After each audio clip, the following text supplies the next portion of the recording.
when they are consuming your minds and your thoughts and your dreams, from the angels to the demons and to the mysteries unseen, there is no need to worry. There is no need for dread. It's just time to discuss the thing at the foot of the bed.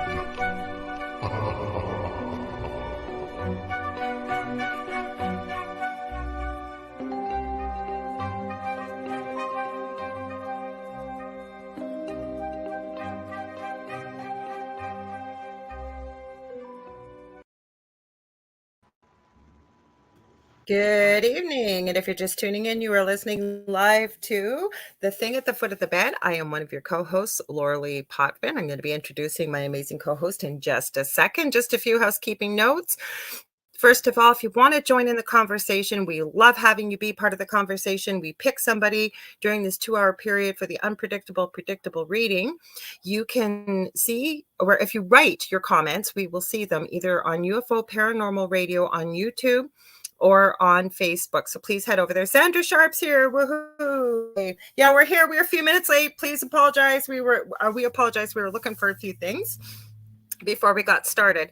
A little bit about myself. I'm Canadian. I am a clairvoyant medium, crystal Reiki energy healer, Akashic Records practitioner, spiritual teacher and mentor, registered nurse, and I'm also the host of the Angel Rock here right on United Public Radio Network on Monday nights. One last thing, we aren't on Roku yet, but the network has a Roku channel under UFO space P as in paranormal, and then it's got an and I believe it's United Public. If you look under the channel store on Roku, David and I, my co-host, who I will turn over to in just a second, are even talking about we may be having a channel under the network channel where you can watch us on Roku. So I think I remembered everything. Dave, how are you? Let them know who you are, how the whole bit. You know what I mean. Oh, I do. Thank you so much, Lorilei. I am doing great. Thank you so much. And you know what? I used to be close to Canada because I used to live in Wisconsin, so I was not far from Canada. Know. Yeah. So I say things like I say a and stuff like that. I still do. People here sometimes go, Dave, are you Canadian? I'm like, no, I'm close though. But anyway, my name is David Hanzel. Yeah, no kidding, right? I'm David Hanzel. I am a spiritual medium and all kinds of those things that I do. I'm a angel channel, a guide channel. I help facilitate people, help with their lives through the guides. And also I have a podcast as well called Mystic Stew. Mystic Stew is a very short form podcast. So there's like 5-10 minute, maybe 20-minute vignettes. So if you have a short attention span, it's probably perfect for you. I also have a YouTube channel called The Spirit Experience and a Facebook group called The Spirit Experience. And that is about it, I guess. And Lorilei, hi everybody. Hi Leah. Hi Sandra Sharp. Hi Oregon, from Oregon, or for oregano. Sandra Sharp is from Oregon. We've got Leah Passmore, Serena Summers, Michelle Christine. Hi, everybody. Let's remind people, if you're just tuning in, because we were a few minutes late, we apologize, guys. We were looking for last-minute things here, including a fan and what have you. It just sometimes that happens with the live show. So if you want to join the conversation so we can see your comments like the people, like we got Afi Milios here too, head over to Facebook or YouTube under UFO Paranormal Radio, and we will see your comments because we do an unpredictable, predictable reading sometime during this 2-hour period, something that lights up for either one of us or one of us, and we will pick you to answer a 1-question reading from Spirit. So Dave, what's at the foot of your bed? I'm going to ask you today, what's at the foot of your bed? At the foot of my bed, there are aliens at the foot of my bed. That's what's at the foot of my bed today. And to those listeners listening, there's been a lot of stuff about UFOs. I know not everything there is to know, obviously. There are people who are much more knowledgeable than me. I know the spiritual side of UFOs, and we just wanted to talk about the things that are going on. Me and Lorilei are both love that genre. We love that, and it's because that it exists. As far as we're concerned, it exists. There are ETs. There are things that are coming here. There always have been, but it's becoming well known. And there's a lot of conspiracy theories going around it. And if you guys have any questions about conspiracy theories, go ahead and write them out for you. We'll see if we can debunk them or not debunk them, or what. Well, we have to be careful. Let's put it that way, because we're on YouTube, so we got to be careful with the language that we use. Yeah. So that's about it. I was watching, Lorilei, right before we came on, I was watching something, and we can start with this if you'd like. It was a show talking about the grays and the two different types of grays. Of course, there's the shorter types of grays, and there is the taller types of grays. And anyway, they were talking about this, and I didn't have enough time to look it up to verify it because we're getting ready to go on. But one of the first documented UFO sightings I couldn't believe this. 1866. Wow. 1866 by an astronomer who saw something in the air. And so it's been going on since then. Since then. But we never hear about it. We don't hear about it. All we seem to hear about it seemed like the first big thing was Roswell.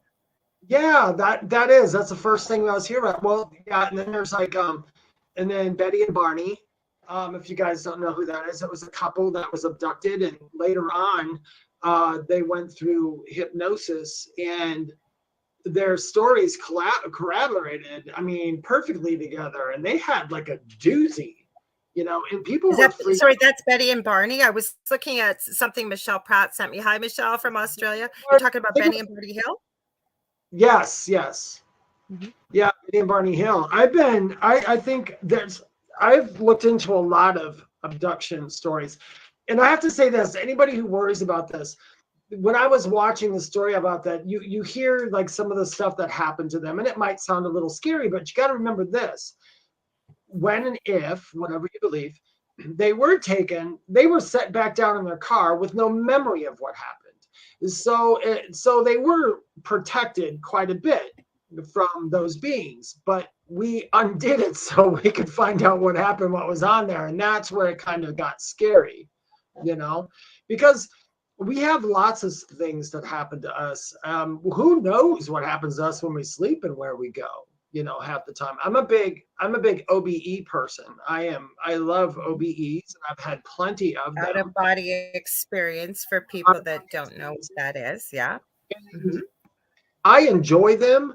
I've had a couple.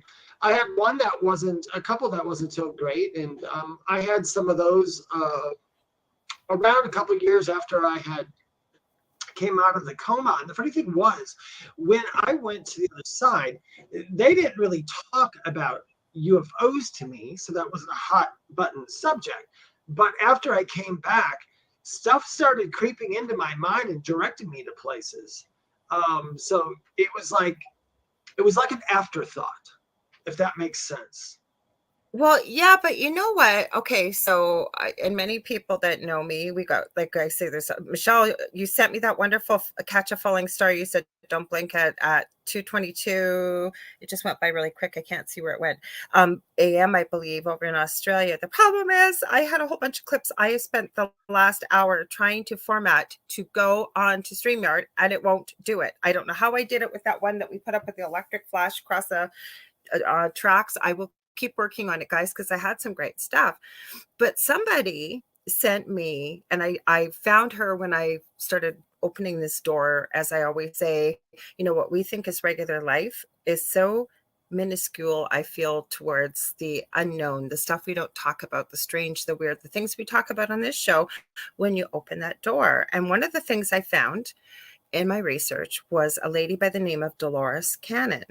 A lot of you people will know who she is. Some of you may not, who are listening. And she was a hypnotherapist back in the 60s. And her husband did this type of work. And they went into areas of the brain, the somnolescent levels, I believe she said it was the deep, like omega type levels of hypnotherapy that they were always told you never go there. Well, they went there. And somebody recently, it was a couple of days ago, sent me a clip because Dolores Cannon, if you look her up, we're not doing the show about Dolores Cannon, but there's a reason I'm bringing her up, is she'll claim she was never a psychic or a sensitive or anything like that. Very, very curious.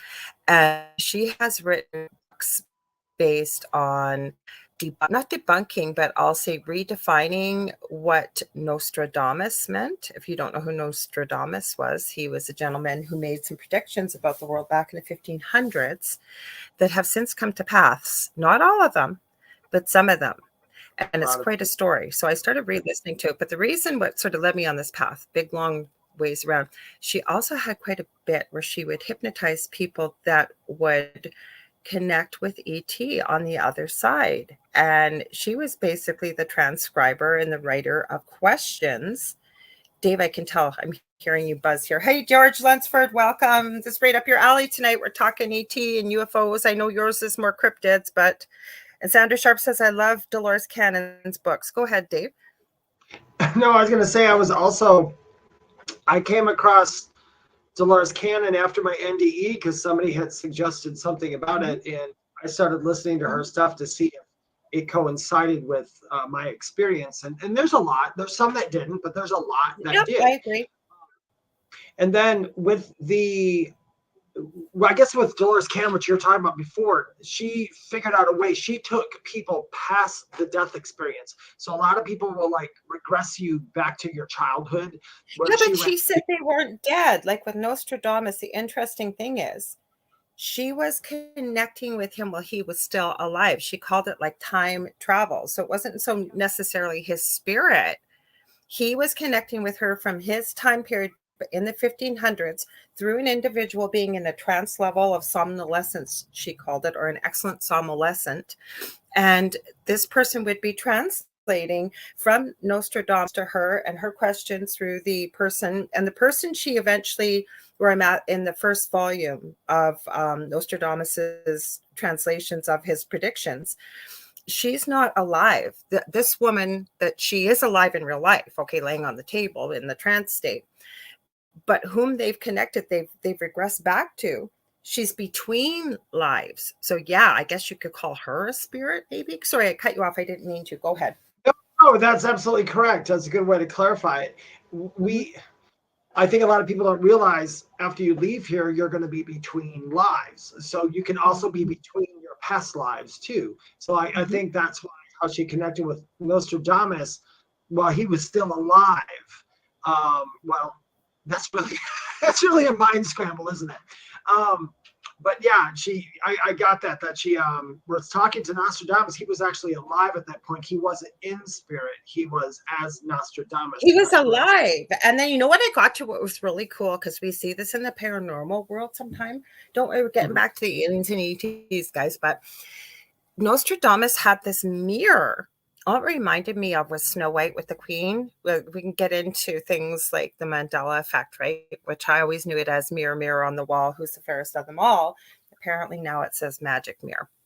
Anyways, he had this mirror that he was utilizing because the first person that she connected with Nostradamus in a past life was a student of Nostradamus's, and this lady was moving away and she didn't know how she'd ever connect. And there was, I guess, this person that's a musician, this woman that had grown up with her children, and she was already coming to Dolores for some past life regression and things like that through hypnosis. And she was open. She didn't know what the experiment was going to be. But for some reason, Dolores connected with this woman from not a past life, not this life, but in between lives. And she was at this beautiful stream and what have you. Anyway, she explained that Nostradamus had this mirror. They were connecting in this special space. She said it was very misty, a lot of smoke and whatever else. And he could only stay there for certain amounts of time, like maybe an hour, whereas he would be very exhausted because he would have an OBE, as you said, out-of-body experience. He would transfer his consciousness into this space, but he used this mirror. And so, of course, Dolores, being as inquisitive as she was, she goes, what mirror? What mirror? Where'd you get this mirror? What's it look like? Blah, blah, blah, blah, blah. And from the way they explained it, he went into this space to do some meditation. And when he came out, this mirror was in his room. He doesn't know where it came from or how it got there, but it was basically gifted to him. And that is how he's been able to connect, like time travel, if you will. I know it Oh, sounds like a science fiction movie and what have you, but I'm serious. This is mind blowing, this stuff, but right? people It people don't happens. understand science fiction movies came from some thought. Somebody had to have a thought to do that, and thoughts just don't pop up with Yes. no background to it because everything's connected. So did he scry, I wonder, as well, Nostradamus? Was Yeah, he it kind of sounded like that's what he would do. But this mirror, now I'm going from memory because I was listening while I was doing this minute painting on some resin pieces. It it just looked like a regular mirror because you got to remember he was alive during the Inquisition, and that's why he explained why he made his predictions so obtuse, if you will. Like you look at these things and go like, how did you get that? When he translates it basically for Dolores Cannon, but he explains why. So I guess if they found this mirror, because everything was related to the that they didn't understand back in those days, right? And the church was super powerful. But on the one side, looked like there was like almost like a smoky, cloudy. It almost looked like a type of smoky quartz to me, if you will, but it was a mirror. But the one side you turned over apparently was very shiny, and depending the way the light hit it, you might be able to see a faint outline of a face. And this is what he used. This is what it seemed like to me that he was scrying, David. So I'll let you just, I know what scrying is, but go ahead, tell people what is scrying if they don't know what it is. Scrying is a form of divination. It's kind of if you take a mirror and it's black, when you focus on it, it basically, for me, in the easiest terms, it's just the easiest human terms. In easiest human terms, you're looking at something and your focus goes to it and you'll start seeing pictures. Some people see the pictures on the mirror. Some people see the pictures in their mind's eye that was caused by the mirror. It's a way of focusing. I used to laugh at people and say, you could literally scry into a Q-tip if you had the intention. That's what I was gonna say. Yeah, you don't have to use a mirror. People like But when you he see the had, crystal ball or Mhm. water or smoke or flame, or I mean, could go on and on and on. I think what it is basically by focusing, you get into a meditative state. You move this part of your brain, which we think runs the world. It doesn't. You move it out of the way, and then the subconscious or the higher self can come through. That's kind of how Yeah, it works, I think. it's equated to like a lot of us, like psychics or like you, when we do psychic work, we're literally shutting off our left brain and we're tapping into energy and seeing it. It's just I don't use a mirror or crystal ball to focus. I can focus on air, which is odd. I can focus in on air. Mhm. There we go. My little picture was going out. But to go back to that, he's Sandra Sharp said he used a mirror, a bowl of water, and even a flame, but mostly the mirror. Yeah, those are all divination ways. He just must have either was gifted with this beautiful form of divination. That's Actually, what Dolores kept saying. And the lady she connected with, he was one of the most gifted psychic people and this girl was connecting from in between worlds. So I will say she was back home in heaven in one of the realms over there. He is one of the most gifted psychic people that ever come across. Like I couldn't believe the things he was doing. Neither was Dolores Cannon. Like he would literally use hypnosis and techniques like that. They were doing brain surgery back in the 1500s, like he would. And I'm forgetting, somebody said that Cannon originally connected through a student. He did. He had a Greek name, and as soon as you say it, it's going to hit me. I know what it is. I just can't remember what it is. But yeah, he was explaining this, and then they got to ask Nostradamus a bit about it. But like nothing for pain relief.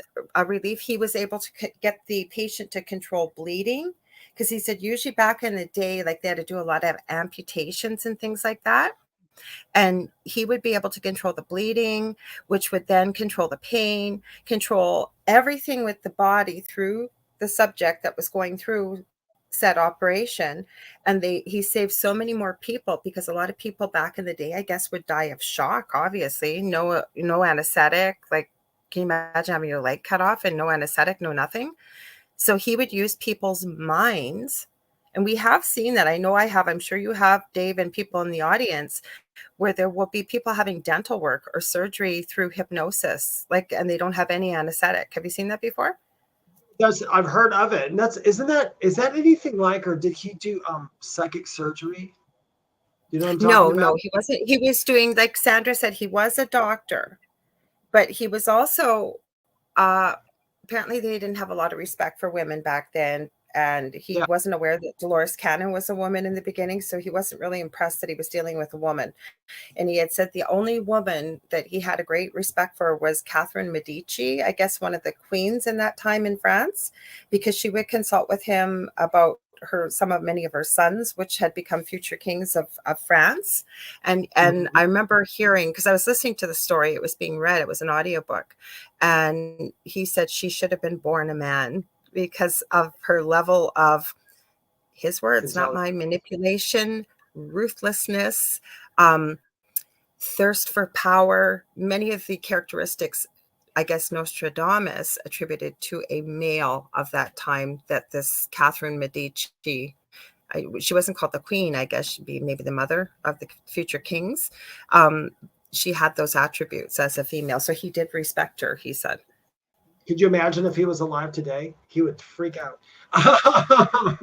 Be like, boy, there's one thing you were wrong in your predictions. But she did connect with people, getting back to our topic, because yes, you're right, George. He put multiverse theory could explain all of it. I know when I start thinking about these things and then start trying to talk about time and that the past, present, and future all exist at the same time, my brain starts to go in circles. It hurts because it's a man-made concept, time, right? But what Dolores was saying was that she also connected with ET through many of these hypnosis subjects, right? Oh yeah, she would directly to them. Somebody, you had a question on your, I'm going to read it. I have it right here, Lorilei, and I think we should answer this question because I didn't see it, so go ahead. You sent it to me. I sent it to you? Okay. Yeah, you got it on, where is it? You guys, we chit chat so much. We do, though. God, I can't even believe you're going to find it. I found it. Can you believe it? Okay, good. That's the question. And so you guys can chime in, ask more on it too if you'd like. Can we mentally communicate with extraterrestrials, interdimensionals who are very spiritually evolved, that are also extremely technologically advanced, who could rejuvenate plus age reverse us? I didn't ask you that. I know I didn't ask you that. Did I? The first part of that, can we mentally communicate with extraterrestrial interdimensionals who are spiritually evolved? This is my view from what I've learned, from what I know. We are the lowest of the spiritually, pretty much the spiritually evolved. Any race that comes here is more, I mean, to us human beings, as far as I know of, human beings are not spiritually advanced at all. We're the only ones who pretty much come here and have complete forgetfulness of our contracts and everything else. So even like if UFOs are abducting us and you're like, maybe you're in the spaceship, but what are you doing to me? I'm scared. And they're looking at you like, you totally said this was okay. Do you not remember? We're like, no, we don't remember, So that's kind of it. I think that is. I sent you this question? Because I didn't send you this question. I know I didn't. You didn't. You pasted it on there. You said it came up, and it was a good question. Can we mentally communicate? Maybe it came up. I was going to go, I don't remember writing that, but because you sent me. No, you didn't write it. It was a question somebody asked last time. Oh, because I'm going, oh my God, did I lose my mind? Like, did I type a question like that? And I don't remember. That's why he's making me crazy. No, but just to answer that question, they are spiritually evolved already. We're the ones that are low on the totem pole. Neil Tyson. Thank you. You're reading my mind. Neil deGrasse Tyson. Yeah. Neil deGrasse Tyson. He said something that was what you really got to think about this. So the only thing that separates us from our closest relative here, which is the great apes, We are separated literally by what, 1%? We have the same DNA, same everything, 1%. No, he And said in one that chromosome. I think one chromosome is one a little bit chromosome, different. yeah, well, he put it as a percentage though. Yeah, one chromosome, but it was 98% or something. But Yeah, here's the 1%, less than 1% difference, but it was like one chromosome, which is so minuscule, right? little. Now, if you think about this, their biggest accomplishments, the great apes, are like a little bit of sign language. Okay. Within that 1%, we have technology that has taken us to the moon and making all this stuff. So within that 1% is where all that intelligence is coming from. Can you imagine to another race who already has that technology? They're obviously above us. So even if they were like 1 or 2% above us, we must look like chimpanzees to them. We literally must He look was like, funny though. huh? He was so funny the way he explained it. He said, like, watch them look at someone like Stephen Hawking's who could Yeah, do like all this mass physics in his head. And we would, for all we know, ET is looking down on us like basically the way we would put, he said, the macaroni drawings from our 3-year-olds, yeah, preschoolers on the fridge, that what Stephen Hawking's would do is akin to what our 3-year-olds, and it wasn't disrespectful. It's just like, oh, isn't that darling? Like, the way you would with a 3-year-old. That's how unevolved we are compared to ET, right? Did I get that right? yeah, you're absolutely correct. It was hilarious. I like And a Michelle's question. minuscule part difference. I want to know if you can communicate with alien abductees who have passed. Yes, I have. I can't see why not. Yeah. Mhm. I have. So yeah. Although I will tell you this, it's really, I don't have the brain capacity to translate a lot of the things that they tell me. And I'm just being honest.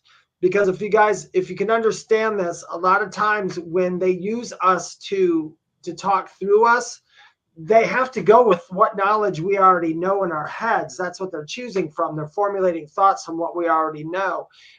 So I haven't had anyone come right out and say, hey, when I was there, I was abducted by UFO. I have had them tell me that they saw ships in the sky when they were here. And I would ask them, were they real? And they're like, oh yeah, they're real. We know them.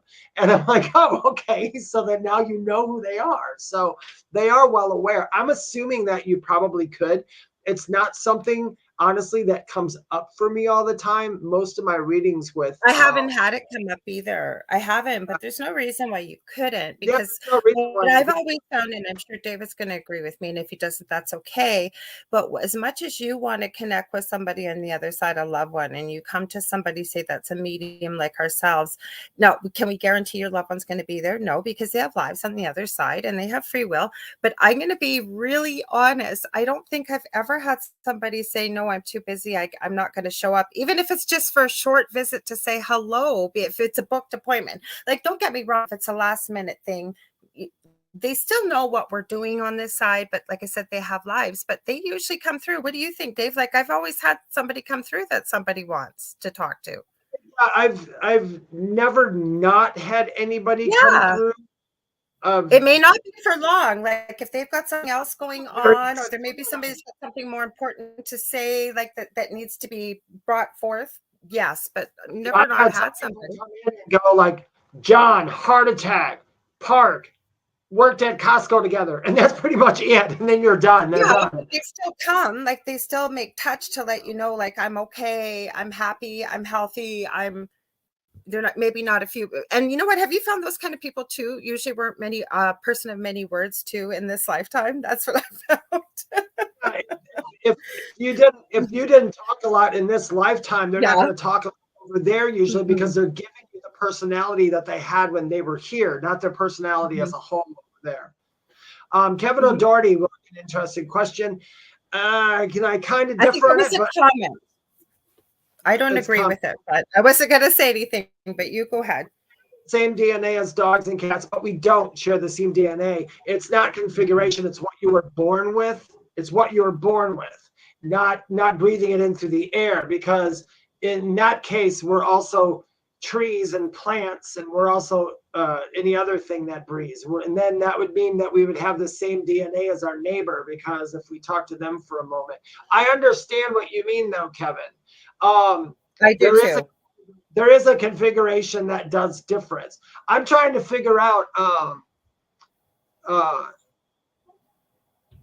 Oh, Vicky Peach, can you get rid of Vicky Peach, please? Yes, I'd love to. You guys, I'm going to say something right now. If you're coming here to drum up readings, you're going to be blocked and your comments are going to be removed. So if you want to join the I look at, I ended up highlighting you. All get to see it. It does not want to come up here. Yeah, you guys have this. If you're going to do stuff like you just saw on the screen, guess what? You're going to get kicked out and you're going to be removed. And Vicky, Kevin Doherty is way too smart to DM you, you idiot. I'm sorry. So this is why I was disagreeing. Go ahead. Okay, so this is why I misunderstood you, Kevin. So I just looked up how many chromosomes does a cat have. I should know this as a nurse. Do that. Never mind. It was very awful, but we had to work on something when we were learning the human body. So a cat has 38 chromosomes. Human beings have 46. If you have Down syndrome, I believe you have an extra chromosome. Don't quote me on that. So that's where I was going from. So yeah, we do have different chromosomal makeups, but where we were going with the great apes, according to Neil deGrasse Tyson, is I believe we do have the same amount of chromosomes as apes. Now, maybe the configuration is different, whatever that may be. I'd have to look it up. I don't know each species' number of chromosomes. I understand. So it is something behind what you said. There's something behind what you said that's correct. Yes. Just the way we're reading it is incorrect. Yes. I'm not a scientist. We're gonna have to look that up. Let's all look. I'm gonna look that up after the show. What's that? About the chromosomes and DNA and the configurations. I just want to know myself because I'm not a scientist, so I can't sit here and tell somebody that they're absolutely incorrect. Well, just from the science background, I think it's semantics and the labels that we're using. So chromosomes are made up of DNA. That I do know from being a nurse, and I don't mean to sound elitist. I don't mean it that way, but I do know that. And then we within our chromosomal patterns, that chromosomes are come in pairs, right? And so that's what makes up our DNA. But each one of us does have different DNA. So if that's what you were trying to say in the way of configurations, Kevin, I agree with you. That's what gives you your color eyes and my color eyes, and why you're a boy and I'm a girl, and vice versa. Are our DNA strands different configurations? Mm-hmm. Know what I mean, from person to person? Okay. That makes more sense. We don't have the same DNA. None of us have the only ones that may have the same DNA be identical twins.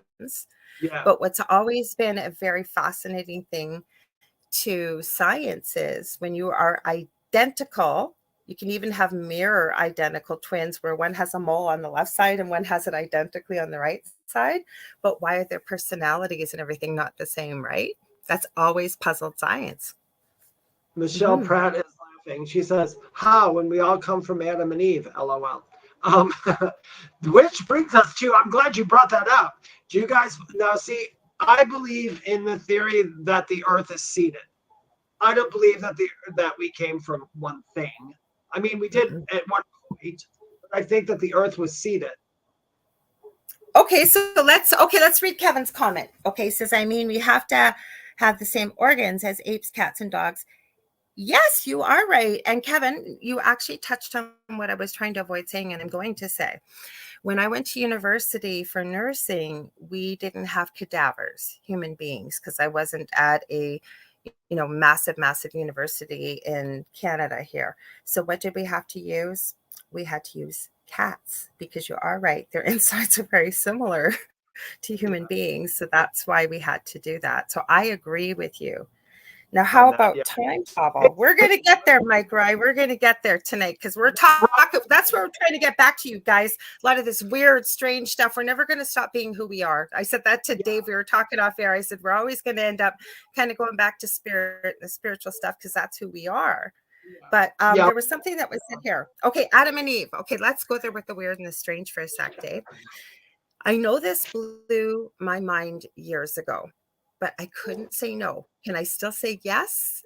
I don't know. But there's a theory that there was an alien race here called the Anunnaki who came here. And the reason why they came here, they needed gold.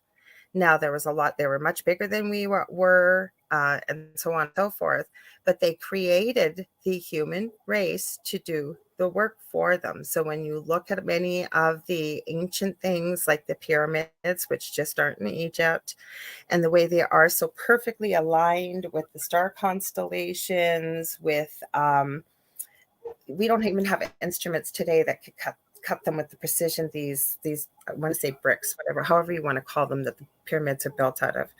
And as I understand it, a good friend of mine, Paul Anthony Wallace, he does Fifth Kind TV on YouTube. He's been on the Angel Rock numerous times.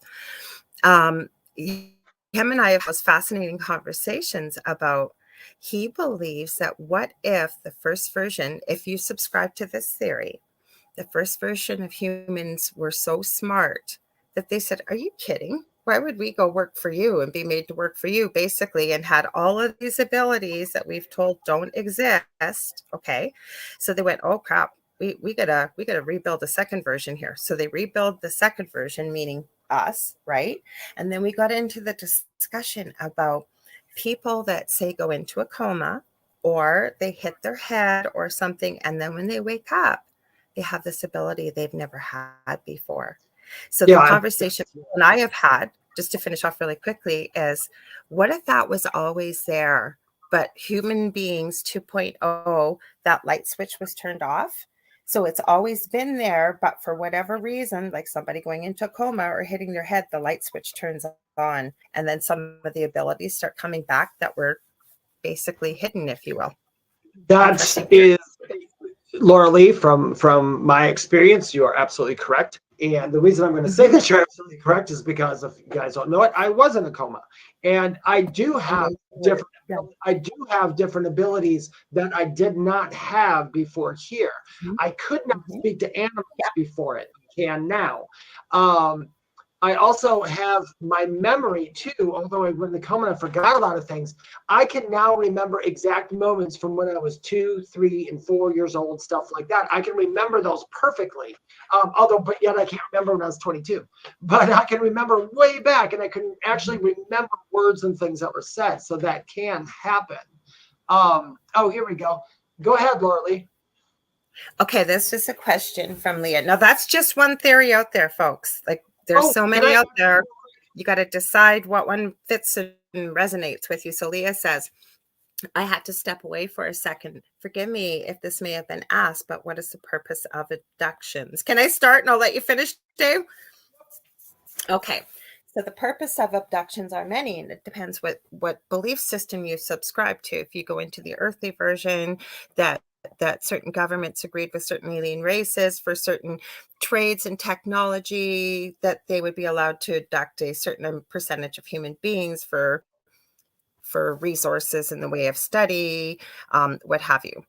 Including, I've even run into people, I've done readings for people that have gotten pregnant with babies that they're pregnant one day, next day they're not. Whatever that may be, though, we agreed to this. And I also believe that you got to realize we've had thousands and thousands of lives, not always as human beings. And I believe that we may even be part of that family, if you will, that were abducted by. I've heard many of the people doing readings, they've had meditations, maybe they've comas, NDEs, whatever it is, or they'll have visitations where they'll have aliens in the room saying, you don't remember us? I'm your mother. You're part of our family. Or it'd be people that feel like they don't belong. That's happened. Go ahead, Dave. I can see Dave's just bursting. I want to start out with, as far as Anunnaki go, in my theory, I do believe the Anunnaki, they are a race and they are here. I have a strong belief in that. But good and bad, just like humans. Yeah, and they're good and bad people. And they were the ones that were mistaken for angels. So a lot of people refer to them as angels, even every time they came here. And they're not angels. I believe they're fifth dimensional and sixth dimensional beings, whatever. The rest of the story that you told, I also know about. They did originally come here for gold. As far as the abductions going, the same thing what Lorilei said, and then I'd like to add that, I mean, we've changed throughout I mean, the Earth is a lot older than what people think, and even if it is as old as what they tell us, still that is a really super far way back, and we can't even get to there. But they also want to study our DNA has changed. We've advanced. Our bodies have physically advanced just by nature have moved us up. So they're probably interested in seeing, hey, they had this in their body, 50,000 years ago, and now it's this. Or they might want to know how we are progressing spiritually. Oh. There's something in my roof right here. And I think it's what is it? I think it's a squirrel in my gutter. I thought you were talking something spiritual the way you were looking. Mike, you asked the most incredible question. Yeah, it's the only moo crap is they just said to me it's a squirrel. So that's why I said, oh, okay. That's why I looked up. No, you stay there. She must have heard your squirrel. My dog's coming now. Let's go to Mike Ray. Good question, Mike Ray. What do you think? I want to answer that one. I want to answer that one. And you can too. Okay, how's that? I'll let you go first, Lorilei. Go ahead and answer it. Okay. Mike, you're getting into the deep and heavy tonight, boy. I love it. Same as time travel. Love it. Love it. One of my favorite topics. Okay, what do we think about aliens coming from the future? Depends what you look at, depends what you research, depends what you hear, depends what resonates with you. Because then you can get into the theory that the grays, I've heard many people say that the small grays are basically clones and they serve the tall grays. I've actually heard of them as the tall whites.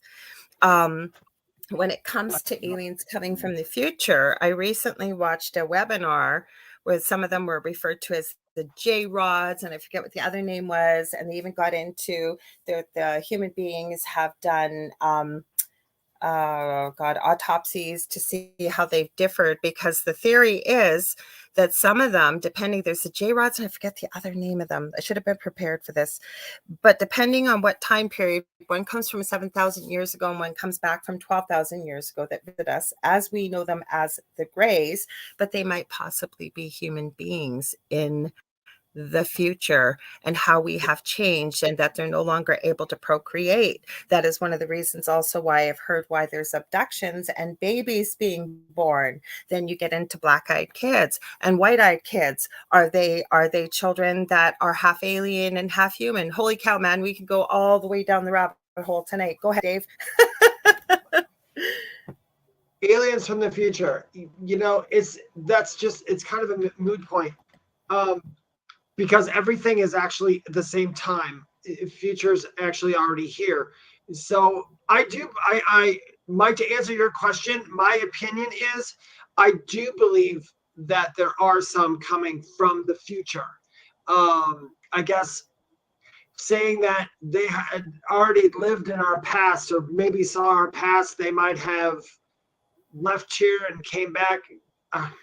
It's really difficult to explain it in a human language. It's very strange. Well, what I understood why they're coming back is, and this is the same thing on your subject of time travel, because if you make too many changes, or apparently if you see yourself or whatever in the past, right, you can cause a paradox, which means it's kind of like the butterfly effect, right? And I'm sure you guys understand that, right? Butterfly flaps its wings one place, blah, blah, blah, makes a change across the whole world. Well, it's kind of the same thing with time travel. Does it exist? Yeah, I believe it exists. I absolutely look into the Philadelphia experiment, things like that, right? But the reason why I've heard why there's a theory that aliens may be visiting, such as the J-rods and what have you, and I'm not an expert on this, I'm just going from what I've seen and heard and read about, is that they're coming back to make changes in this time that we won't have something catastrophic, like say maybe something nuclear or whatever happen, which not only affects ourselves, it affects the entire universe. My belief system, very quickly, that will never happen, because I believe that our alien friends who have stayed out of things will step in and stop it, because they have done it many times already, including shutting down complete nuclear power plants. I know that for a fact. You can look it up. And also to Mike's question when he said, what do you aliens come out from the future? This is the best way I could put it, I was trying to say before. There are ETs who are literally coming from the same time period. Those are the ones that are coming in on ships and all this. But there are plenty of other beings who are coming in through dimensions, not through flight. They're coming in through dimensions, like Bigfoot and all these I other think ones. most of them do. Yeah, they're coming in through dimensions. So dimensionally, they could be from the future, I believe. I can't say that I know this to be an exact thing. This is the belief that I have so far until somebody else proves me wrong or gives me more information. But from Okay, the but let's information, add this. Oh, go ahead. Sorry, Dave. Sorry, I had a pause there, I thought. Go ahead.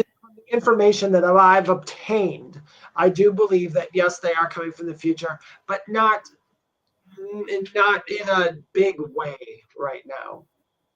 Yeah, but think about this. This is what I was going to add to it. And again, we don't have all the answers. We never claim to. We started this show. We sometimes forget to add. We're just giving you what we know, what we believe we receive from a spirit, and what we've either experienced, research, possibly looked into, or what have you, right? So you can take it or leave it.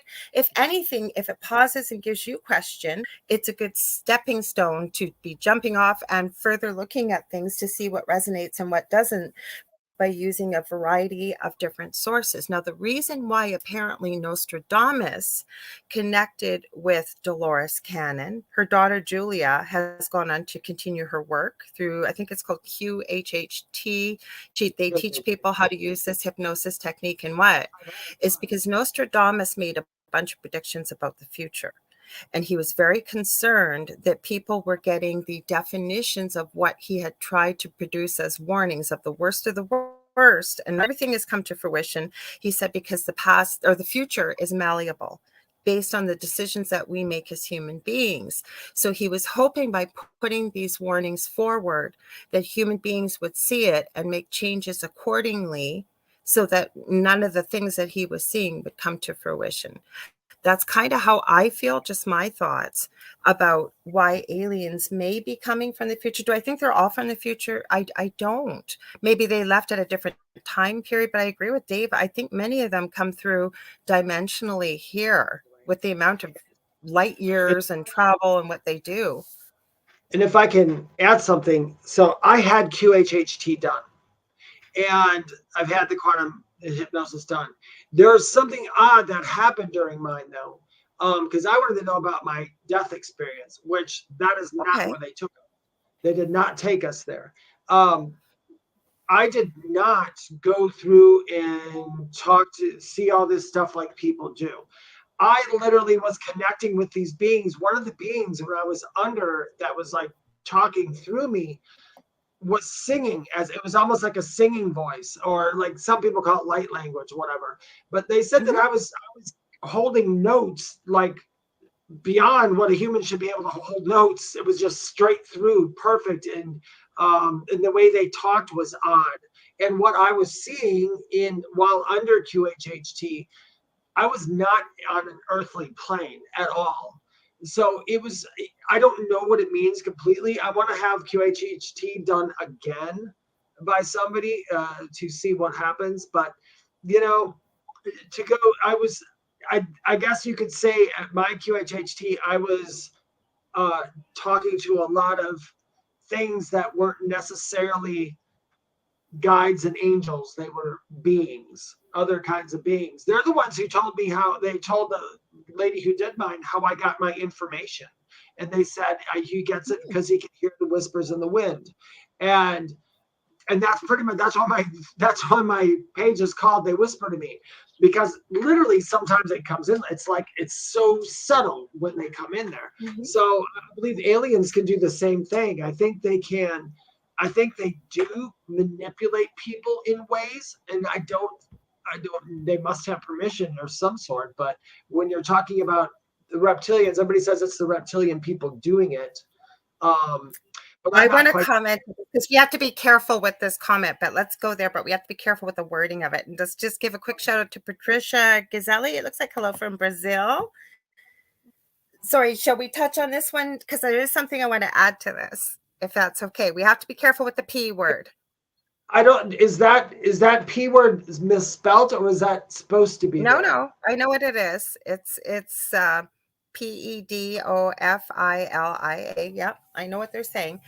So, Mike asked, reptilians extracting our energy from the word I just spelled with the P and fears. Please touch on this. First of all, it's going to be mind blowing. You don't have to agree with me. We all have what's referred to as the reptilian brain, meaning we have, I believe it's called the pons within our brain. That is the bare basics, if you will, that allows for life, for breathing, for your heart to beat. Okay, that's referred to sometimes as part of the reptilian brain. But then you will hear people that'll talk about the limbic system and what have you, that's part of the reptilian brain, why we have emotions and on and on. So it depends what you want to call the reptilian brain. I know what you're talking about. I've seen this theory before, but I'm also going to tell you, let's even just take the label away. Okay. Anything that can possibly be here that's not here for our highest good and in love and is a lower vibrational being, which means that they're not focusing from a place of joy, love, happiness, and what have you. Okay. That is going to be their food.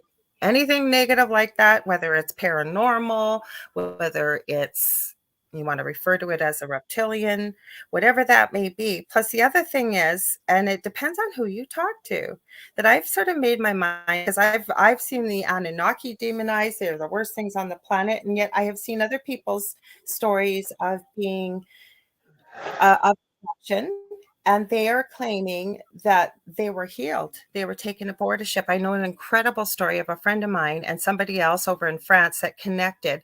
They were on the same ship at the same time. They recognized each other. They were finishing each other's sentences about what was on the ship. That was Anunnaki. Now, reptilian, I will tell you, I have not run into somebody that says anything positive, but I have not met every person on the planet. And I think we need both here. Go ahead, Dave. But me, the first being that I ever saw in real life was a reptilian. I So thought, there we go. I forgot, Dave. Yeah, please remind them of your story. Yes, yes. so when I can't remember the exact age. I was about 4 or 5 years old. I was down south here. I lived in Wisconsin. We were visiting my grandparents. I was falling asleep. My dad picked me up. So he, like this. So this cat is me. This is Angel, by the way. Hi, So Angel.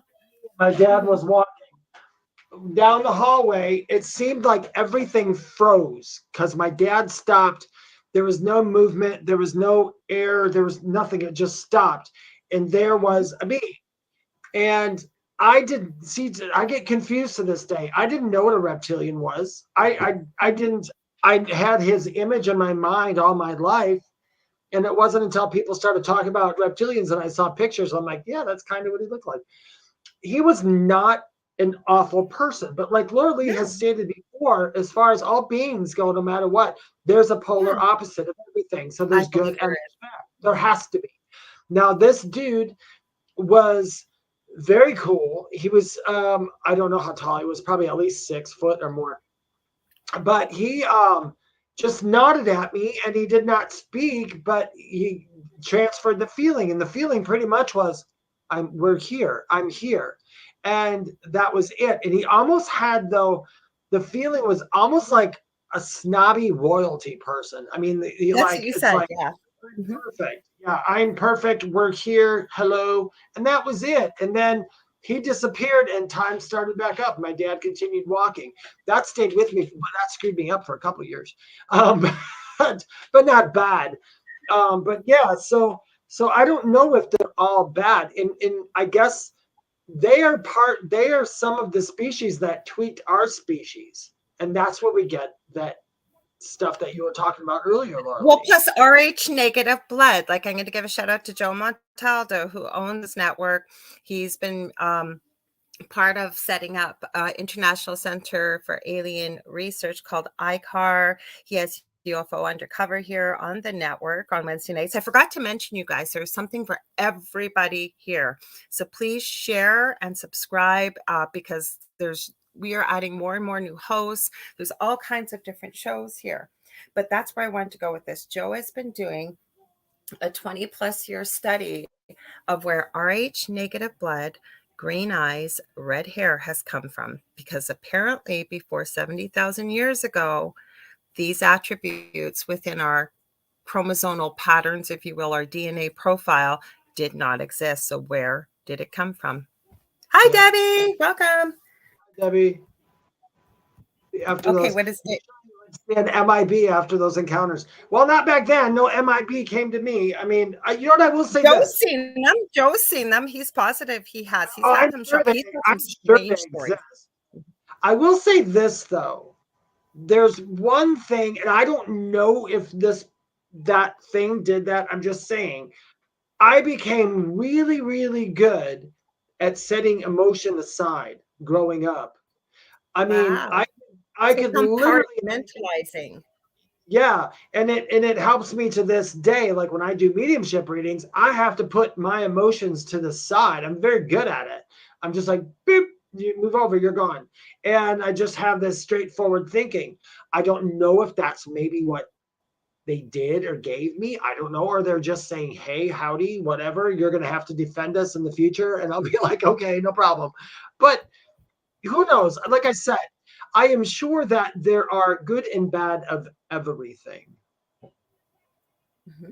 Well, yeah, we were having this conversation off air, and I think that is just being in this 3D existence on Earth. Like, to me, that everything that spirit shows me, if we were going to be living in absolute, harmony, peace, love, happiness, what have you, everything would be in balance. Because they literally show me the scales, right? Because we have hot, we have cold, we have night, we have dark, like everything would be in balance. Then they'll give me the symbiosis between, say, trees and human beings, whereas, we breathe oxygen, we exhale carbon dioxide. The trees uptake our carbon dioxide, they alchemize it, if you will, they change it back into oxygen, and it's like a cyclical wheel, like everything, the wheel of life, the circle of life, you could call it whatever. Yeah, we've got a few people here. Egg negative, your eyes go green when you cry. That's interesting. I don't want to see you cry, but Debbie says I have 2 out of the 3, no red hair. Well, get this, folks. My mother, who makes fun of what Dave and I, people like ourselves, what we do. Okay. I have missing time. One of these days, I'm going to undergo a progression to find out, or regression, I should say, to find out what actually happened to me with blinking my eyes and missing an hour and a half and being 40 miles away in the opposite direction in front of a building I've never seen in my life. But my mother has red hair, green eyes, and Rh negative blood. And as I understand it, which I find fascinating, and it does resonate with me, is apparently this follows families, if you will. Like they will visit, like you, Dave, you had the reptilian, could be down the line, or up the line, whatever, that sort of followed your whole familial line with you. I don't know. Hard to say. It's Same hard to as say. The second encounter I had was that little dude, but he didn't really look like a gray, but he kind of looked like a gray. But that guy's very cool though. But I don't know. It's hard to say. We'll all, eventually we'll all get the answers to this. Somebody had asked a question about. Did somebody ask a question? No, maybe they didn't. I thought somebody asked well, about. tell me what you saw. What did you think you About saw, Dave? me, that little dude. He was definitely alien, but he's the one who showed me how he was towing cars. He's the one who showed me that. And who was that? Sorry, it cut out for me, Dave. Who were you talking about? That was a couple years after my NDE. Oh, the second one. Okay. I was sitting in my room, and yeah, that one would come in and out quite a bit and speak. And he was another one. He would like sit on the edge of my bed. He was small. He was like 3-4 feet, but he looked a lot like that dude in Beetlejuice. He smoked and he died. That guy? Really really dark color like that, a darkish gray color.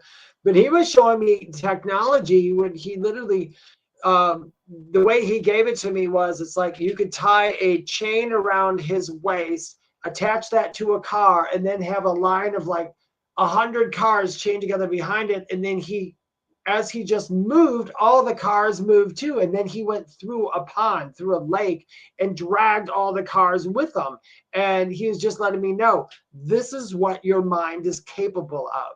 And I remember him saying that. Cool. This is what your mind That's is cool. capable of. And I was like, okay, dude, I don't think so, but I guess so. I think that's cool. So I'm going to put this Cool. question up here because it was a good one from Mike. Mike, you're on fire. All of you are on fire tonight, but he's asking some interesting stuff about time travel. But I want to share Sandra's comment here because she said, Sandra's gonna go back to Mike because I have a theory about time travel. okay, well, let's get into that in a sec. Let's read Sandra's comment then, okay? And then we will. It says, Sandra says, I saw a pale reptilian humanoid that put me in the mind of Gandhi. In a meditation, who was teaching a room full of children meditating. He was very kind and patient with me and my curiosity. That's a cool experience. Thank you for sharing that. That's what I got to tell people. When all this hype about aliens, I'm sure there's aliens out there that probably see us as food. Who knows? Well, you hear that about the reptilians. You do. You hear that. And then, I don't know. Okay, I'm going to go down the rabbit hole here. Okay, guys.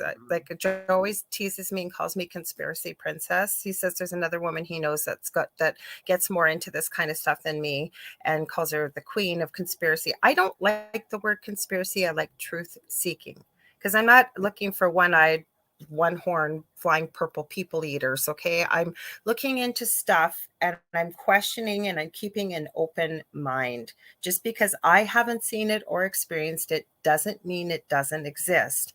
If it resonates a little bit or I've got some curiosity, I take a look. And maybe I don't have all the answers. Maybe I don't have enough to make me make a decision one way or another. It goes up on my proverbial back shelf because I really believe that truth eventually reveals itself. Oh, Kathy says our sound went out. Is anybody else having a problem? Hi, Kathy. Can you hear me, Dave? Yeah, I can hear you perfect. Yeah, let's see if anybody else is having trouble with the sound. Sorry, Kathy, because I think they would have told us, but The into aliens. time travel. Let's look at time travel because yeah, it might. I'm sorry if it's glitching. Kathy's in Hawaii. I hope it's not because you're in Hawaii, but yeah, sounds fine there. We've been working because, like, guys, I have had the internet police guys here, not police, the internet guys here. I tried with the, what do you call it? Internet guy to strengthen the signal. My brain's not working. It's on UFOs and ETs right now. That just made it more glitchy, I found out. So I've even gone downstairs, right directly across from the router where Dal does his show, and it made no difference. So I'm not sure what it is. I've used a multitude of devices. I have a brand new phone. I have not taken the time to get it started yet. So maybe we'll try it on the new phone on Monday. So, but thanks, Kathy. So we've got a question. Okay, we've got a great question here, but let's get into time travel quickly. Then you want to, or do you want to answer Serena's question first, Dave? Serena, let me answer your question for you. Now this comes from my experience and from everything else. Okay, Dave, you got to read it though, because if there's people listening, they won't be able to see it. Serena Summers asks, would aliens have souls like humans and also go to an afterlife when they die, if they die? I have a hard time reconciling a belief in the afterlife with the belief in immortal aliens. Yes, aliens are exactly like us. They all have a soul, just like us. And they're not afraid of death. Yeah, they're not. The difference is they know what people like me are trying to shake into you guys, is that there's no such thing as dying. There's literally no such thing.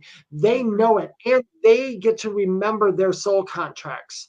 So they know exactly why they were born into the thing that they're born into. They know exactly what they're supposed to be doing here. Some of them do live a lot longer. There's some of them, what are they, like 400 or 500 years old, some of them.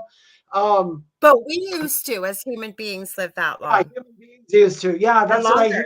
That's what I hear.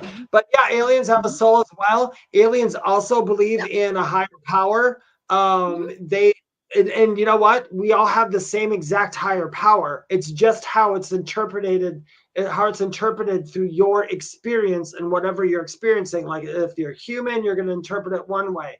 If you're a reptilian, you interpret it another way. So yes, they do. And yes, you will, and eventually you would be in the same place they would be. Eventually. Yeah. So that's Yeah, yes I and no. agree 100%. And Dave, I think it was one of the videos you sent me today. It was from TikTok or something, and I just loved what it said. I think it came from Dolores. We're not always on a Dolores Cannon kick here, but it was really powerful what she had said. And again, she was very clear to point out, I do not claim to be a psychic or anything like this. I'm basically somebody that's curious, that asks questions, and I document the answers through this level of hypnosis that I'm using. And she said that we basically, every single one of us, so if you're hearing this applies to you, that other beings from around the universe, if you will, look at us that are here living on this planet right now with great respect, because Yeah. we are the only species that comes in with no past memory of where we came from, past lives, what our contracts are, anything like that. We come in these frail, dense, heavy bodies. And they said, like, it's pretty ballsy, basically, is what she was told, like that we would be willing to do that. Whereas other species, such as aliens and what have you, yeah, like Dave said, I agree 100%. They know why they're here. They're not afraid of death. It's just the death of that vehicle, if you will, or I hate the word meat suit, but that's pretty well all it is, because you never really die. Just the Yeah. body, whenever it did, right, Dave? With the one thing we have in common that you can definitely know I that have. with any alien race is that we are all energy. We are all energy of some point that does nothing more than transmute into a different kind of energy. That's it. But you always have a consciousness. You're always aware of who you are. Okay, Star so I Trek. have. What does that Yeah, mean? I was going to add something to that, Dave. Really Go ahead. quickly. All I was going to say, Mike, is I said years ago, before I ever knew that any of this stuff, things like Star Trek, Star Wars, things like that, I kept asking and not realizing, I think I got this from my guides, and I've since kind of had it confirmed, is where would somebody get a story like this, like all this information and what have you, right? It's kind of like what came first, the chicken or the egg.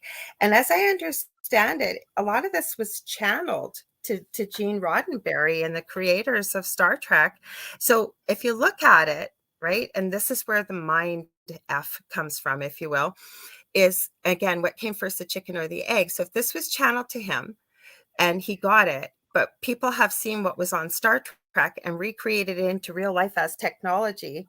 Do you know what I'm saying? Like, did it always exist, but it was channeled to somebody for us to create? Or if I'm trying to make this clear, like, where did it all come from? You know what I'm saying? Maybe it always was there. Does that make sense? It does. I'd like an Ed Odell. He just popped on. Ed put sci-fi dictates our future. In a sense, it's actually not dictating our But does future. it? That's what I was just asking. Does it? It is predicting our future, but you got to remember this. A lot of sci-fi stuff that we get is coming down. It's got to come through a channel, which is us. And I don't want to get into the spirituality crap of all this, but as a medium, whatever spirit says to me that comes through me, especially through channeling, gets filtered through all my experiences. So it's going to slightly change. It's like the old game when you whisper something to somebody and then the next person whispers something but adds something or they misinterpret it. So I do, and Ed, you are also correct. The books of the past. There's a lot of books of the past, even like cartoons. The Simpsons, for crying out loud, have predicted so many things, and I'm sure Dr. No Seuss worries, has. no worries, Howie. Mhm. No, Howie gets this. Well, you can call me conspiracy theory, but yeah, they've predicted, but they've almost predicted too much. I don't know. That's a whole different show, if you will. Yeah, But I think some sci-fi though, some sci-fi I think is like okay, like the bad ones, like where all the monsters and they're killing humankind and all that. I think that is not a future thing. I think that is filtered through somebody who is intentionally trying to promote fear. So it's intentional. So and they're let's face it, some of those movies are just fun to watch. I can watch them and just go, yeah, this is fun, yay! But no, that's not going to happen. well, War of the So Worlds freaked me out. War of the Worlds did freak me out. War of the Worlds. It did. Yeah, But that book, that book though there's some interesting facts in the actual thing of not the movie, but the actual book and all that stuff.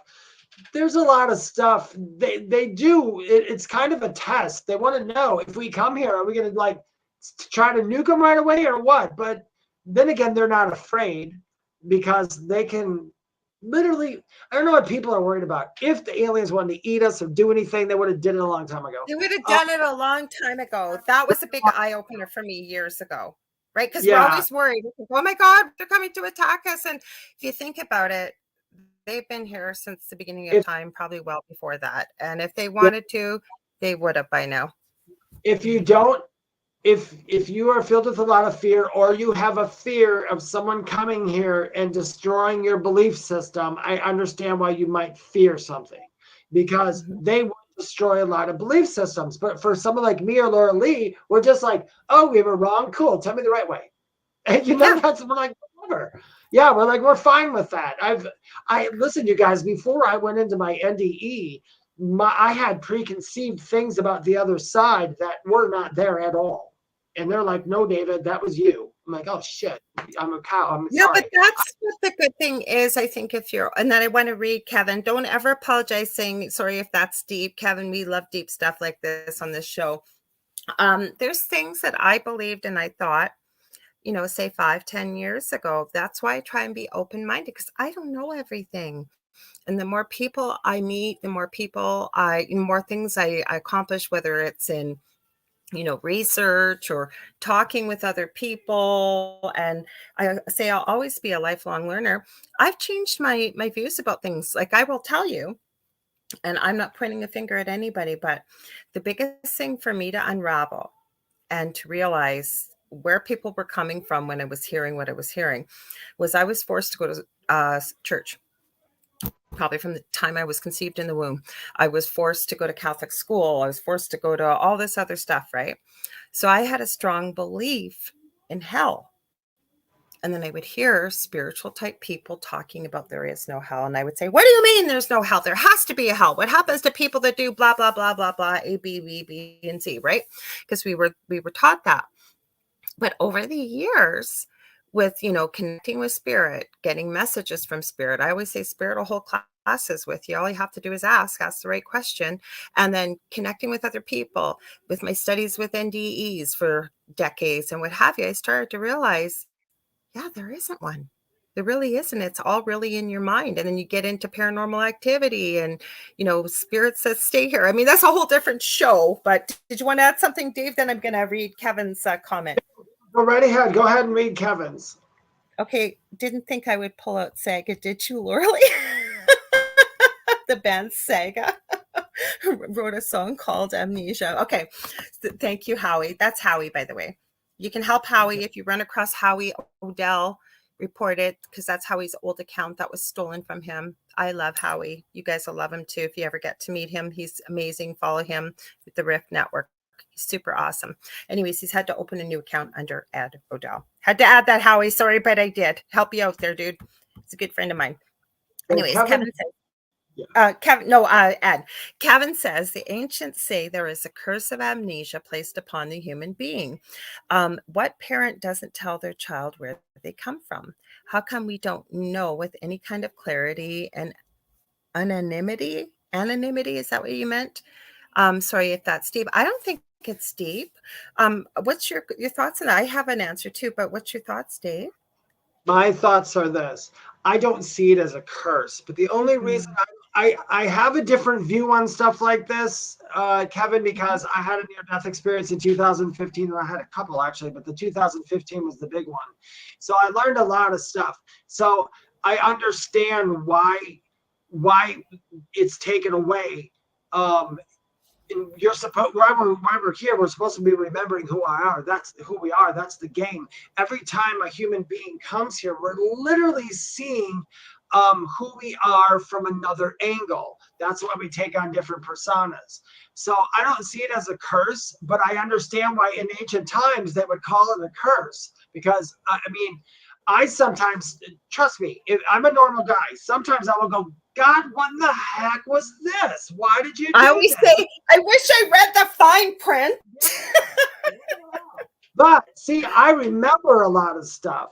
So since I remember it, it's different for me. So it's hard to comment on it. But I do, when you said what parent doesn't tell their child where they came from? Well, unfortunately, every human being that's born either gets into some kind of category. They get indoctrinated into a religion or a certain belief system. And then that's stuck on them for 20 years. So when they have a child, their belief system gets put on that child. Now, my parents, see, I was a lucky child. Because I've been talking to these guys since I was a kid. So the belief systems, like my parents and my family, I have a strong Catholic, Baptist, Republican family on that side. I mean, real strong. And as a kid, I never followed any of that. But to have it taken away, listen, if you really think about this too, how many people, if they actually knew what they signed up for here, would not want to finish? And that's another reason why that's in place. You have to finish. You have to finish. I mean, it takes a lot to come here. So I hope that kind of answers. That's my. I'm going to add some stuff too. Opinion. That's my opinion on that. Yeah. So, go ahead, Laura. Okay, so I sort of touched on it a little bit, probably about 10, 15 minutes ago when I said, and I believe, like I said, she's not the be all to the end all. She's not the prophet of whatever, but I believe what she shared with us that Dolores Cannon, we started the show with, when she said that other beings from around the galaxy, the universe, look on those that choose to incarnate to life on Earth. Because we come in with with amnesia. Okay. When we do, right, we don't remember why we're here. One of my favorite movies, and I always forget the name of it. It's from the 80s. It's got Kelly McGillis in it and Timothy Hutton, I think his name is. And he was this serviceman back in the 60s. There's a reason why I'm sharing this. And he ends up dying trying to save his dog. He just got back from one of the wars, I believe. It might even have been in the 50s. And he dies and he goes to heaven and he falls in love with this new soul who's Kelly McGillis. And he wants to stay in heaven forever. And she ends up deciding she's going to incarnate in life, and he feels like he can't live without her. So I guess it wasn't his time to incarnate with her, but he talks to I forget, I think they do refer to it as a godlike figure. It's all human beings, obviously, in the movie, that he can incarnate at the same time, but he's given a certain amount of time on Earth to try and find Kelly McGillis and get her to fall in love. Otherwise, they won't be together or something like this. I forget what it is. It's quite the story, though, because it kind of gets into the concept of reincarnation and stuff. But the reason why it was so difficult for him was he had to come in here with amnesia, right? And I won't give away the movie. But my whole point is, think about this with amnesia. I think we have the biggest potential for growth. And this is why we are looked upon with such respect, if you will, from other beings, is because it's damn hard coming in here without the memory of who you are, what you were, what you've learned, all your past memories, or why you're here, right? How many people have you met just in your general life that say, why am I here? God, from it was an accident for why I'm here to there's no meaning to why I'm here, what have you, right? But even think about in life, when we have something bad go on in life, really awful, doesn't matter, anything bad, we have a choice as human beings. We can get stuck in that victimhood of sitting there and woe is me, or we can choose to do something positive with it. Versus when life is amazing, it's wonderful, whatever, we don't want it to change. How many of us have said we want it to go on forever? My whole point is when we come in with amnesia, we aren't reminded of why we're here. We got to kind of fumble around and find our way. And a lot of people do. Like you said, we have to finish what we started, Dave, but a lot of people do. Kind of like with that movie. I think it's called, is it Heaven Can Wait? I forget what it's called. I'll remember. I have it on my phone somewhere. And I always forget the name. But my whole point is it's extremely difficult, but it's the biggest potential and chance for growth spiritually. That's why we're everything looked upon with such respect. Go ahead, Dave. Sorry. coming to Earth, you're going through accelerated learning as hard as it is, and that's part of it. I mean, hey, nobody said the tests were going to be easy. Nobody said, even when you were in school, when you're in high school, they gave you a test, and they usually a teacher didn't go, "Oh, this is going to be an easy test. Don't even worry about it." They're just like, "Here's your quiz, do it." So that's kind of it. Debbie says we need an easy button, like on the commercial for remembering. We could, well, there's certain things you can do to remember. Um, I'm not going to get spiritual, but I'll give anybody listening a pointer right now. You want to remember who and why you're here? Listen to your heart. Listen from here, not from the head. The head is always going to tell you something different. This is also the only incarnation, I believe, that doesn't it have the ego brain and the spiritual brain? I don't know what you Yeah. mean by that, Dave. Well, because I was thinking about aliens, if they do, that's a good question to ask an alien. We have two minds. So we have an ego mind. The ego mind protects the physical body. Tells Yeah, but you didn't we always have that? Yeah, well, no, humans do. But once you leave here, you don't have that. You only Yeah, have the right. spiritual. Okay. But that's what I mean. But while you're here, you can start to close down that ego mind because you already know what to do and what not to do in your morals, and open up the other Okay, let's side. on And that. I wonder if ETs don't come in with the ego mind. I don't know if they do or I not. feel like they don't. I feel like they don't. But the other thing, I'm going to add a different perspective, just a different perspective of looking at the ego. I believe that everything that we've been given, that we've incarnated into this lifetime as human beings with, we have it for a reason. Now, this is from one of my mentors I worked with the Akashic Records, because within the spirituality field, you always hear, you got to lose the ego. You got to shut the ego down. The ego can't play a place. The ego is that's coming from your ego, which can all be true. But it was a different way of looking at this. I know for myself it resonated and I really embraced it. So I'm not pushing it on anybody. I'm just sharing it. What if instead of trying to banish the ego is there for a reason, right? It's there to keep us safe, to question things. Fear plays a role as well in our life at certain times. But what if we made friends with it? Like, for example, when I do an Akashic Records reading for people, we invite the ego to be a curious bystander, and that they feel like they're invited along, right? We acknowledge that it's there. And this is being overly simplistic, but we're basically inviting it along. We know you're there. Could you sit basically quietly by the side and just observe? So it's still there, it's acknowledged, and we're still embracing the whole, is what I'm saying, of who we are. Because I think when we try to shut down parts of us that are there, that have been there since the beginning of time of our incarnation, it becomes extremely difficult for most, I believe. There may be people that can do it. I don't know. I know I can't banish my ego, especially being a Leo. I'd love to. I'm cognizant of it. While you are in human form, they have told me, and that's been told over and over, there's no such thing as banishing your ego. You has to be Thank there. you. Like you said, though, my biggest agreement is you have to shake hands with it and be friends. It has to know when to turn on. Yeah. Now, going back to aliens real quickly. Thank you, Kevin. Kevin says, Thank thanks, you, Daniel, Kevin. for your wise words. Thank you. I wondered this, though. With the ego, if I think ET, will call them, would love it if more people could learn how to put the ego aside, because the ego is keeping them literally from being here, because the ego can be so fear-based. The last thing ETs want to do is scare you.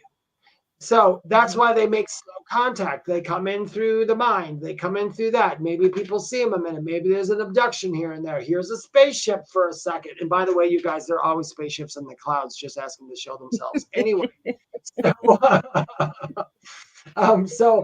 but anyway, if more people in this world, I think, could calm their ego down and not be afraid and just think with their spiritual half, which it's not religious half. I'm not talking religion. I'm talking spiritual half. Spiritual half being the I am forever, I am energy, I am part of the creator, I am part of the universe. I know, look at my kitty. Angel. I think For that those of you wondering why we're laughing, Kevin wrote, David, your cat is slightly upstaging you. It's Angel. Those that are listening. You little son of a bee. Okay. But yeah, I think we need to get the ego thing in check. That's part of the Balance. awakening. Like Yeah, they started balance again, right? Balance. That's what I think it's all about. Balance. Yep. That's perfect. I remember the name of the movie. I looked it up. You think I could remember this? This is not a difficult title. So it's with Kelly McGillis, Timothy Hutton. It is called Made in Heaven. And you know what? It's a beautiful movie. I think it really is. If you're willing to just, it's not for deep. I guess you could get really deep and think about it, but it's an enjoyable movie. And to me, it always resonated, even when I really didn't remember who I am, like that I've become now. You don't lose who you are. I think we all have these abilities, but it was the movie like this. It was like, oh my God, this feels like home. And I think I watched that movie back when I was a late teens, maybe. It's a beautiful movie. Check it out. Oh, Michelle Pratt. I love Made in Heaven. Isn't it a beautiful movie? And then she says back, it's 11:11 in Australia right now. Two things, and we got to pick somebody out for a reading. But I'm actually going to quick grab Michelle Pratt, but grab another person. Michelle Pratt, I need to tell you something. When you wrote back 11:11 here, I was getting the heads up. Whatever you're thinking right now, or whatever you were thinking at that time, hold on to that thought and go forward with it, because they're showing you there's a portal for that thought. And if you're not thinking anything positive at this point, quick switch it, because 11:11 is a beautiful portal. Whenever that's coming up, when it's noticed, it's basically, for me, it's like the universe going, hey, dude, you know that thing you're just thinking about? That can come true if you keep thinking about it. And so they flash you that 11:11. So you guys, if you have a question, I'm going to cut in there really quick. Leave one, and if it lights up, we'll grab it for you, okay? Because I keep feeling Kevin O'Doherty. You haven't been here, or you've been here a few times, but we have not done a reading for you. But if there's somebody else, if you've got one question for us, I mean, I can just give you what Spirit, David and I usually build off. Oh, she goes, I saw the shooting star this morning at 2:22. Oh, thank you, Serena. She goes, thank you for those movie recommendations. Check it out. See what you think. Like it's not going to be something that's going to be nominated for an Academy Award. So if you're looking for something like that, but I think it's a really beautiful story. I didn't tell you how it ended, but I think even some of the stuff we talked about tonight, see what you think about it. Okay. Because I said, we'll get into the weird and the strange, but we're always going to kind of get back to the spiritual stuff too, because that's who we are, right, Dave? Right. We always get back. But now we might get a little spiritual on you now, because of the fact we're going to, you guys ask a question in the comment section, and we shall, ask a psychic question. Please do. While we're waiting, Michelle asked, have you seen Somewhere in Time? I don't think I have. Like, I don't watch a lot of TV. I have a guilty pleasure. It used to be Supernatural. Now it's the Winchesters. What sort of things can people ask you with the quick reading? We don't usually do mediumship. That's the only thing, because it takes longer, right, Dave? And it's usually very personal. So whatever. I pulled out, let's see, I have all kinds of decks here. We don't need decks. We just like to pull a card for you usually, because it helps get the message across quickly. So I don't know. What do you wanted to ask, Serena? Or like I said, if Kevin's still here, you want to ask something, anybody? If you got a question, maybe you got something going on in your life that you want to know about. You need a little bit of guidance from Spirit. Anything you want to add to that, Dave? Is Kevin still here? That's why I kept feeling Kevin too. I kept feeling Kevin as well. But Kevin, Kevin, are you still here? Just say yes. And it's not a question. Thank you. He's here. Kevin's here. Yeah, because I felt the same thing for you, Kevin. I said that earlier. Since we were talking about reptilians earlier, I grabbed my dragon deck, my dragon card. I love that deck. I do got a message for you. I'm going to pull up the Findings Pink Dragon. So basically your karmic balance is being reset. You probably feel that. You've gotten rid of a whole lot of karma around you because there's a lot of ickiness that's not there anymore. It feels like it went away. I don't know in what capacity, but it feels like it went away. But this has a lot to do with transcending. You seem to be transcending into another better you, or it's like something that you're doing. And because you've been cutting cords lately and they're telling you, continue, you have a few more cords to cut. But that pink dragon thing, or that however you want to look at it, is helping you. You can just say it's the other side is helping you do that. You're starting to be in the process of enjoying your freedom. Okay, that's going to come even more and more, Kevin. So you're going to be getting more freedom with yourself. So more freedom to explore your mind, explore the things that are hitting your mind and all those other things.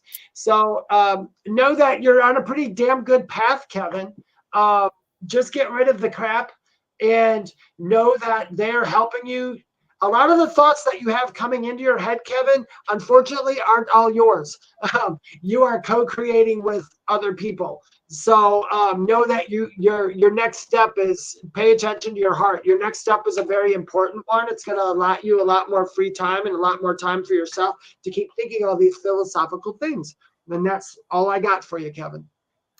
And I thought that was beautiful. Good job. I'm going to handle Serena here. We're getting some good questions in here, and you guys can do that too. You guys know, because like I say, if you've asked a question, say earlier in the show, we'll scroll back or we'll get you to repeat it. Because like I said, if something lights up for us, as you've seen us, we'll just kind of grab it and gravitate to it. So Serena's, I got to see over my glasses. Serena Summer says, I'm struggling with making a decision right now and really feeling the stress of it.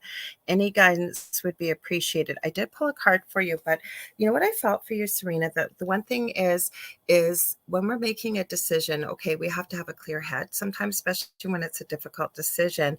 I'm really feeling like you are overwhelming yourself with worry, with everything else that happens in life. So I keep hearing, take some time for yourself. Okay, even if that might be 5 minutes. I once had someone say to me that did a reading for me years ago when I said I was so busy, and they didn't want to say it, and their guide got them to say it. We all have time to go to the bathroom. So even if it's 5 minutes to close the door, yes, I know some of us have kids, we have pets, we have everybody that wants to be in the bathroom. Be good to yourself with that when you're trying to make this decision, because I feel like you need to be clear-headed with it. Remember that even though you may be a giver, okay, we have to fill ourselves up first, because if we keep giving and giving and giving, that well runs dry. So that was the first thing I heard. Self-care, so important, because this is what I keep feeling like you're right on the precipice one way or the other. I would never tell you what way to go. Dave may be picking something up when I'm finished, but I don't do that kind of thing, because I feel it's up to you. It's your life and what you feel you may need to do with it. But in order to get in the right headspace to be able to do it, you have to be nurturing yourself, giving yourself that time, okay, to be able to clear your head. Now, the question I picked for you is power of prayer. Give this situation to God for uplifting and healing, and be open to miracles. Heaven, and before I finish, I've seen a couple other questions in the comments. If any of you hear this, or Dave's reading as well, and you feel, oh my God, that answer could be just formed, like that could be the answer to my question, it is the answer to your question. Remember that, okay? Because Spirit knows who is watching, who will be watching. So anyways, repeating, give this situation to God for uplifting and healing, and be open to miracles. Heaven's unlimited resources, love, and answers are awaiting your prayers. Be sure to act upon the divine guidance God gives to you in response to your prayers.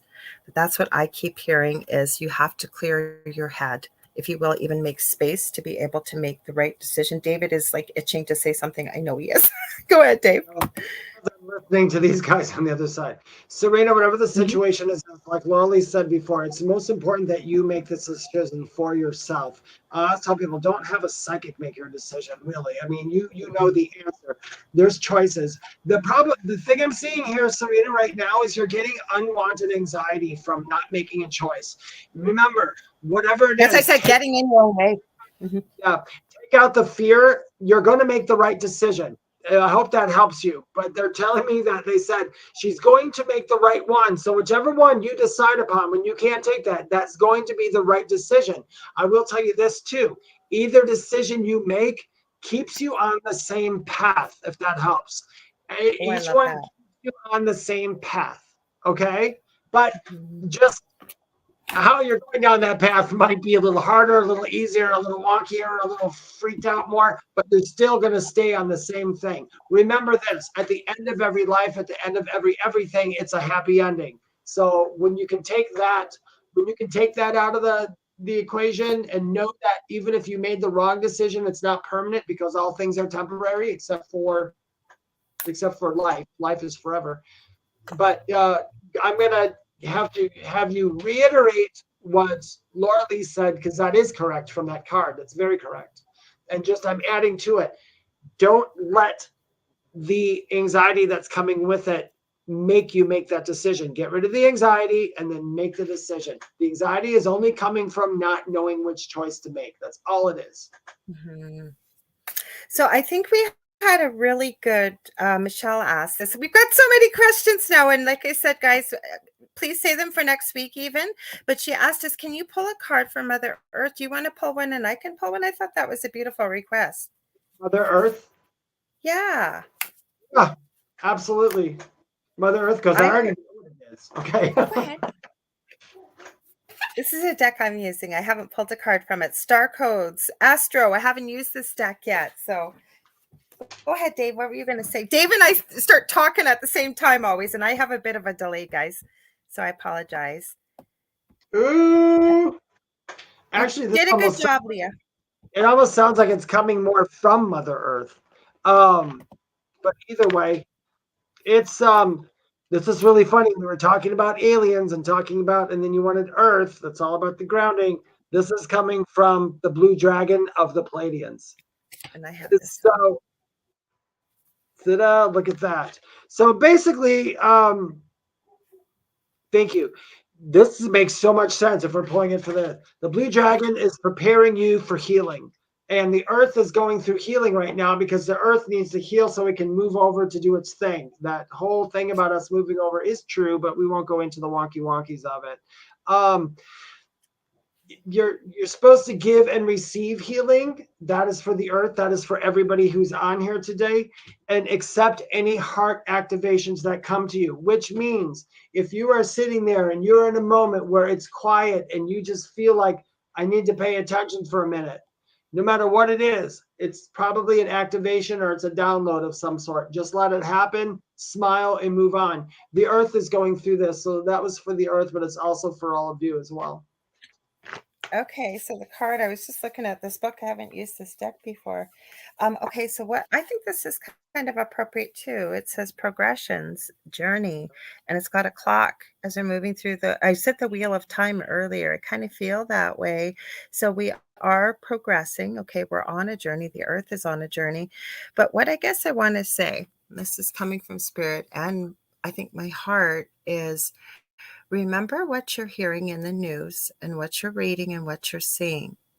Anything that maybe feels right, maybe it doesn't feel right, maybe it stirs up fear. Remember that knowledge is empowering, not giving you power, but empowering, okay? It gives you the energy, the food, if you will, to dispel the myth of fear. So when you hear certain things are happening to our planet, you hear certain things are coming, you hear whatever, if it doesn't sit right with you, dig a little deeper, okay? Trust your inner knowledge, trust your inner knowing. Do what you need to do to feel like you're taking care of Mother Earth yourself. So maybe you don't want to litter, maybe you don't, whatever. I'm using something very facetious, but that's what I'm saying. Go to that inner knowing, go within yourself, go to that quiet space and ask, what do you need? Okay, and once you're clear, do that. Maybe not for a long time at first, but we can clear our minds and trust the first answer you get. Remember, Mother Earth is here for us. Everything is meant to be in balance. So spend some time in nature, especially, okay? Grounding, what have you. But really trust it, because as always, we are on a journey. Mother Earth is on a journey, but we are progressing, and I feel in a positive way. So remember that when you feel something from a place of fear, from what you see or hear from others or other places, go within and ask yourself, what do you feel, what do you see, and go further with that. Do your research. I hope that helps. And that has a lot to do. And you guys, as far as we're getting ready to go, but as far as all the alien stuff and what you hear about aliens, you know what? It doesn't matter what anybody else says. It's what's resonating in your heart. Don't let this whole world put you in some fear-based thing about aliens and all that. One, it's out of your control. There's nothing you can do about them coming here or not coming here. It is. You just need to accept it and don't fall into the trap of everything's terrible and we're going to get murdered and just do what you do. If you just invite them in your head and say, I'm totally cool with you being here, doing that out there will probably make you feel better. Turn off the TV when it's something about some kind of invasion. I just simply don't see it. I could be wrong, but I simply don't see it. I've never saw it. So just so you guys know. I agree. Thank you, Serena. She said, thanks, Lorilei and David. Appreciate what was said, and certainly true about a lot of the anxiety coming from just having to make the decision and the unknown. That's true. We always appreciate your feedback. We love every one of you guys out there that support our show, support the network, that you're here every week, or you watch on the replay. If there's somebody you know that may enjoy this, you think, or they may like this, if there's an idea you guys have, you want us to talk about something, we loved all the feedback, right, Dave? Especially today that we got, because it really progressed the show to talk about things that were of interest for you guys, right? Yep, absolutely. You guys don't ever be afraid to ask a question here. There are literally no stupid questions that you can ask Dave and Lorilei. There is no crazy questions you can ask me. Trust me, there's I always say, try me. Yeah, there's nothing crazy you could ask me. And by the way, real quickly, if you need to get a hold of me or would like the book of reading and know more about me, you can go to my website, thewhispertome.com. If you have a question you want to write to me after my podcast that you listen to, you can go to david@thewhispertome.com. I'm on Instagram, YouTube, The Spirit Experience on YouTube, and TikTok, and my handle would be @medium David Hanzel. And he goes live on there lots. Imposters, so I don't DM people. That's right. And he goes live lots on TikTok. So check him out. If you ever want to get a hold of me, you can get a hold of me on Facebook.com/The Angel Rock. 2 groups on Facebook, Paranormal University for many of the UFO alien things we talked about. Then the Angel Rocker Tribe is for more of the spirituality type things we talked about as well tonight.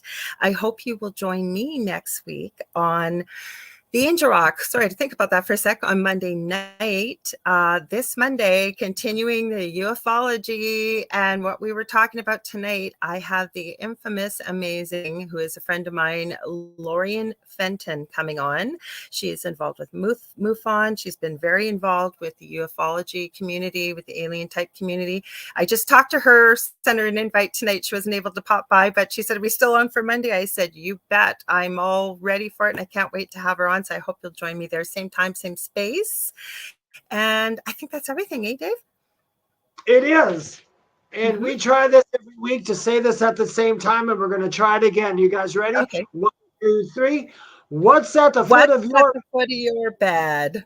Let us know next. I think that was better. We did it, Dave. I think we have a delay. Yep. So everybody, hope to see you here, same time, same space next week. Okay. We love you all. Take care. We'll see you next week. Bye-bye. Doesn't want to shut off. The aliens are here. There we go.